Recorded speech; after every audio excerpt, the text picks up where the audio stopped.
Welcome back, I'm Christine and this is Christine's Culinary Quest. Today I'm going to show y'all how to make twice baked sweet potatoes, which is sort of like that in between baked sweet potatoes and sweet potato casserole. So I'm going to keep the recipe pretty simple today because I'm kind of tired. Today is day 5 of 7 for my work schedule for this week.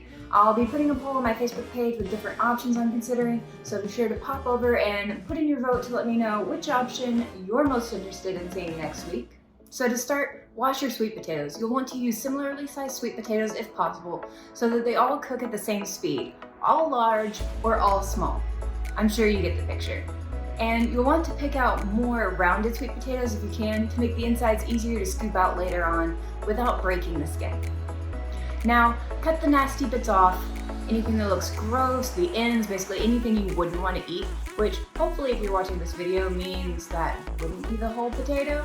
And stab the potatoes with a knife to create openings in the potatoes that will allow steam to be released once you start cooking them in the oven. Be careful and patient while stabbing the knife into your sweet potatoes. You don't want to accidentally nick or stab yourself. Trust me, no amount of saved time is worth injuring yourself, and you may be tempted to skip stabbing your sweet potatoes if you haven't cooked sweet potatoes or regular potatoes in the oven before, but if you skip this step and you cook your potatoes in the oven, the heat, the steam, all the pressure will build up inside your sweet potato and it'll explode.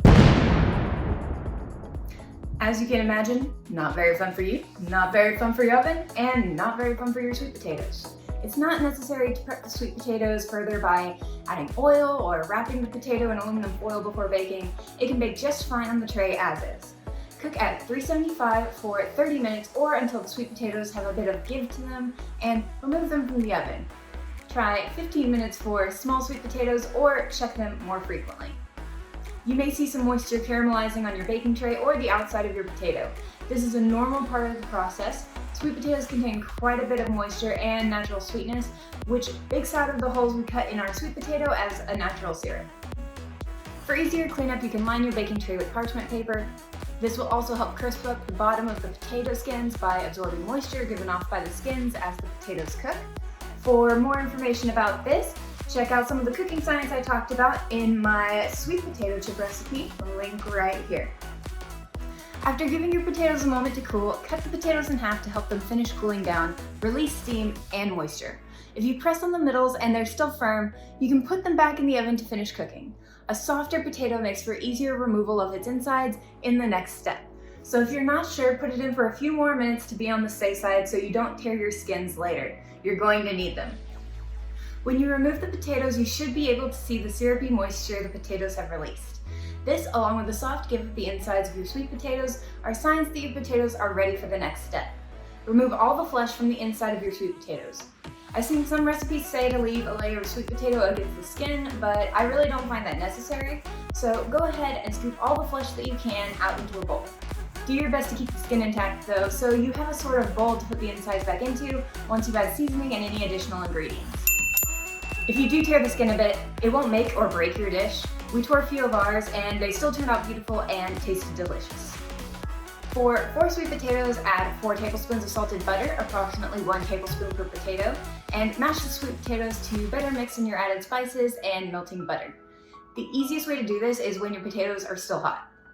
Then add 1 teaspoon of salt, 4 tablespoons of brown sugar, also approximately 1 tablespoon per potato, and 1 tablespoon of cinnamon sugar. These are all ingredients you'll want to adjust to taste depending on how sweet you want your potatoes to be. You can also use honey instead of brown sugar for a more natural sweetener, or add other flavors like vanilla, or even make it a savory twice baked recipe by adding thyme and onion powder to your filling instead of sweeteners and baking seasoning, and top it with ground turkey or another meat. Because brown sugar contains molasses, using it here also helps to soften our filling for our potatoes since the molasses in brown sugar retains moisture.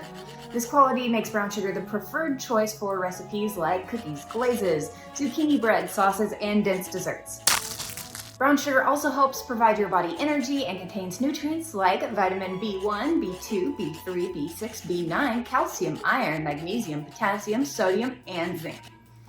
But as with all things, it's best in moderation. Excessive use of brown sugar can raise your blood sugar levels and cause certain heart diseases. For this reason, it's good to reduce sugar or use sugar substitutes or alternative sweeteners from time to time. We talked about allulose as a diabetic-friendly sugar recipe I've talked about before and highly recommend. I talked about it in depth in my diabetic-friendly caramel sauce video, so check that out if you want to learn more. Another perfect substitute for brown sugar is honey. Honey contains small amounts of enzymes, amino acids, B vitamins, like brown sugar, vitamin C, minerals, and antioxidants, which have anti-inflammatory properties. Honey is a perfect substitute for brown sugar because it has the same brown hue as brown sugar. Because of this, you can get the same richness and brown caramelization and tint in your recipes when substituting honey for brown sugar. Honey is sweeter than brown sugar though because it contains more fructose than glucose. Keep in mind, fructose is sweeter than glucose, so don't substitute an equal amount of brown sugar to honey. You can use a smaller amount of honey and get the same level of sweetness.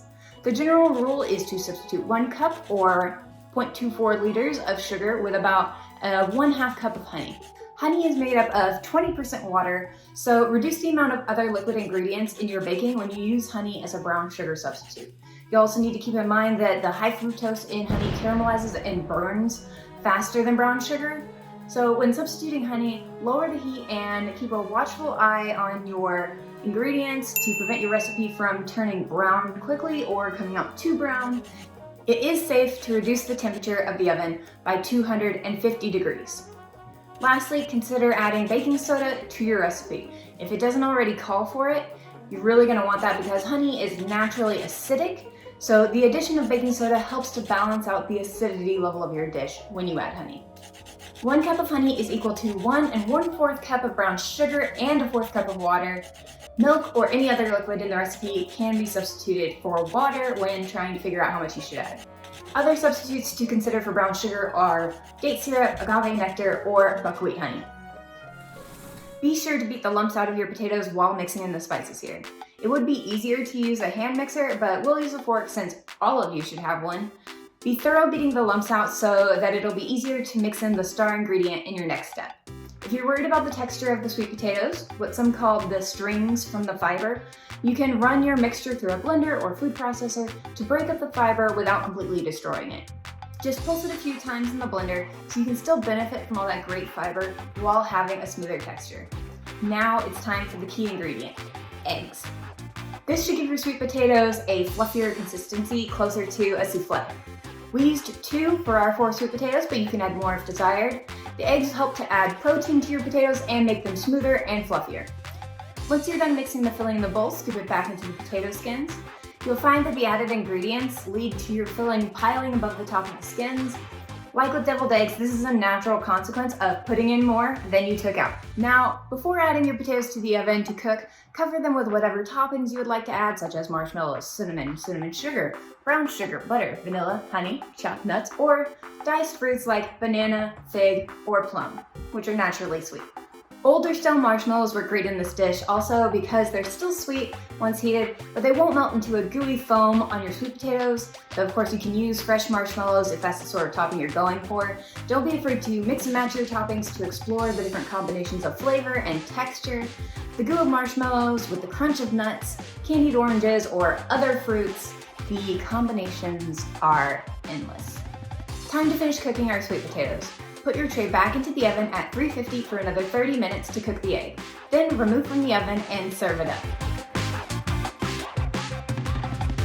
Thanks for checking out this video. If you want to vote on which recipes I should cover next, go ahead and head over to my Facebook page where I have a poll up with all of the different options that I'm considering for covering for next week. Your options to vote on this week are healthy baking substitutes, kimchi pizza, gluten-free pizza crust options, how to make ice cream from bananas that work for tons of meal plan types, veggie alternatives for hamburger buns or bread, or how to make kimchi at home. I can't wait to hear from you. See you next week. Bye!